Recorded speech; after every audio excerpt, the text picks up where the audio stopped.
मां पंचु बराहींक अलौकिक कहानी जेबे मां सामने पाषाण पालटी थिले पूजक।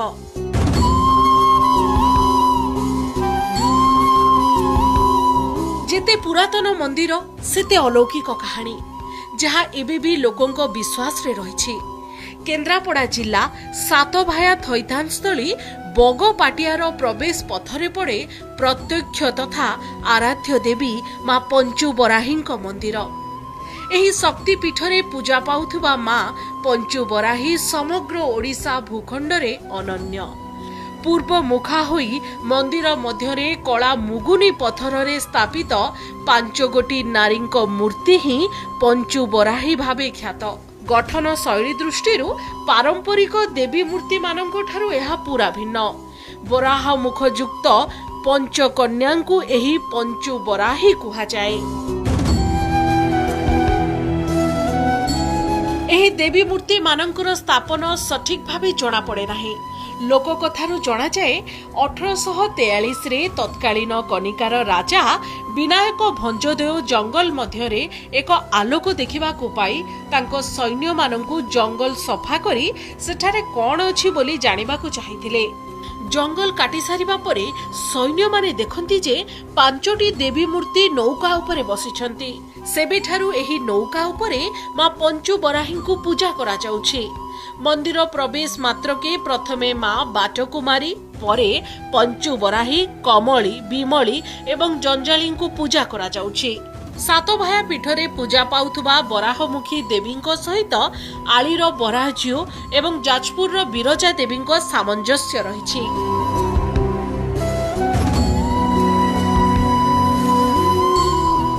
आगे ब्राह्मण पूजा करथला। ब्राह्मण अत्याचार करियार ब्राह्मण को माना हला। ब्राह्मण को पाषाण करदेले। नड़िया गछ ताल गछ करदेले।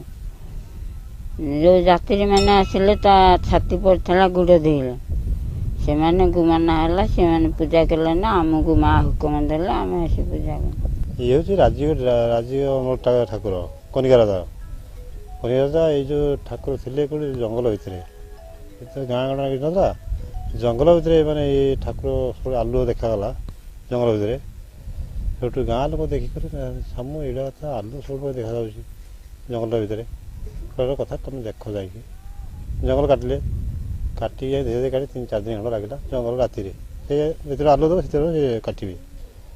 अच्छा से दंडी दबा भर पहुँचे ठाकुर भितर 5 मूर्ति गोटे डंगार बस डंगार बस आस राजा को कह सामू राजा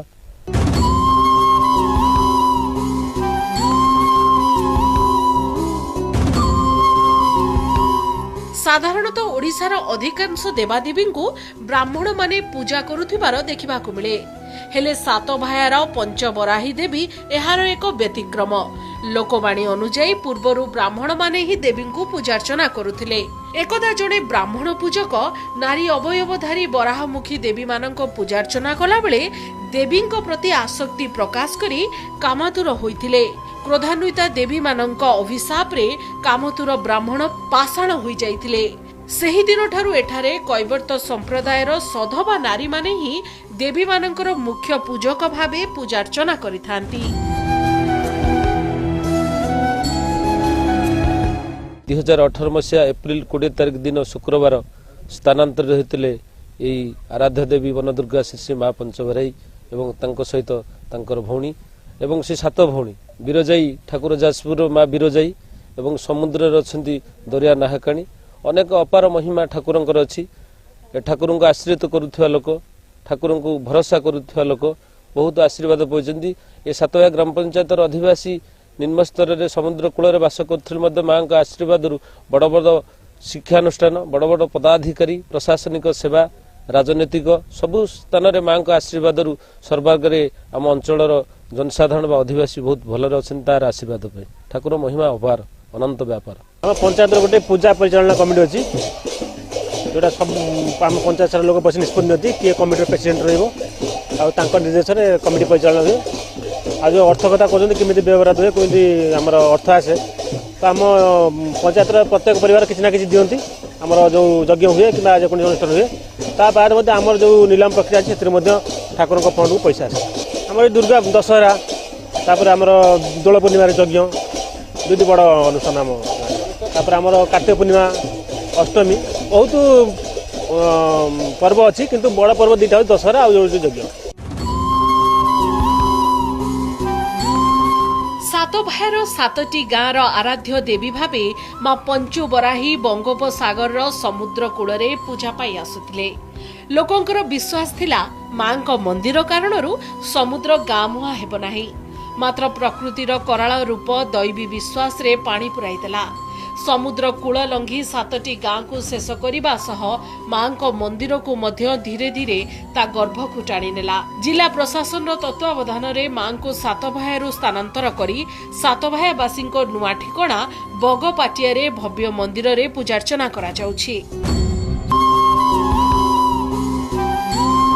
କେନ୍ଦ୍ରାପଡ଼ା ଜିଲ୍ଲା ରାଜନଗର ବ୍ଲକର ବଙ୍ଗୋପସାଗର କୂଳରେ ରହିଛି ସାତଭାୟା। 7ଟି ଗାଁକୁ ନେଇ ଐତିହାସିକ ଅତୀତ ଉତ୍କଳର ନୌବାଣିଜ୍ୟ ଇତିହାସ ଓ ସାଧବ ଝିଅ ତଅପୋଇର ସ୍ୱାକ୍ଷର ବହନ କରୁଥିବା ସାତଭାୟା ଏବେ ବିଲୁପ୍ତ। ସାଗରର କରାଳ ଗ୍ରାସରେ 7ଟି ଗାଁ ସମୁଦ୍ର ଗର୍ଭରେ ଲୀନ ହେବା ପରେ ଧ୍ୱଂସ ବିଧ୍ୱସ୍ତ ସାତଭାୟାରେ ଇତିହାସର ପଦଚିହ୍ନ କେବଳ ରହିଛି। ସାତଭାୟା ଅଧିବାସୀଙ୍କୁ ବଗପାଟିଆକୁ ସ୍ଥାନାନ୍ତର କରାଯିବା ପରେ 2018 ମସିହାରୁ ମା ବଗପାଟିଆରେ ଭବ୍ୟ ମନ୍ଦିରରେ ପୂଜା ପାଉଛନ୍ତି। ବ୍ୟୁରୋ ଡିଜିଟାଲ ସହ ରାଜନଗରରୁ ତାପସ ପରିଡ଼ାଙ୍କ ରିପୋର୍ଟ, କନକ ନ୍ୟୁଜ।